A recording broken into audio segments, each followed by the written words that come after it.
मीरपुर बठरो लॻ पोरियो त कैंसर जहिड़े मूज़ी मर्ज़ में मुब्तला थी ज़िंदगी मौत जे ॿ वाटनि ते बीठल। हुकूमत सिंध सरहंदी पुॼंदी वारनि खां इलाज कराइण जो मुतालबो। ॻोठ हाशिम कोटाई जे रहवासी 65 साला पोरियो त जानी कोटाई कैंसर जहिड़े मूज़ी मर्ज़नि में मुब्तला थी वियो।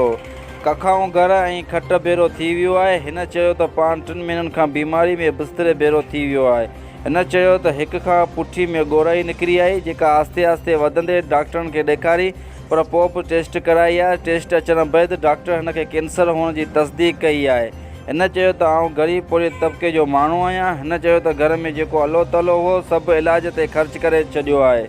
हिन चयो त मुंहिंजे घर में चुल्हि बि मुश्किल सां ॿरे थी। हिन हेॾी वॾी बीमारी जो इलाज किथां करायां। हिन सरहंदी पुॼंदी वारनि खे अपील कई आहे त घुर कई आहे त संदसि इलाज कराए ज़िंदगी बचाई वञे। रिपोर्ट अशरफ चांजो, शाहीन न्यूज़, मीरपुर बठोरो।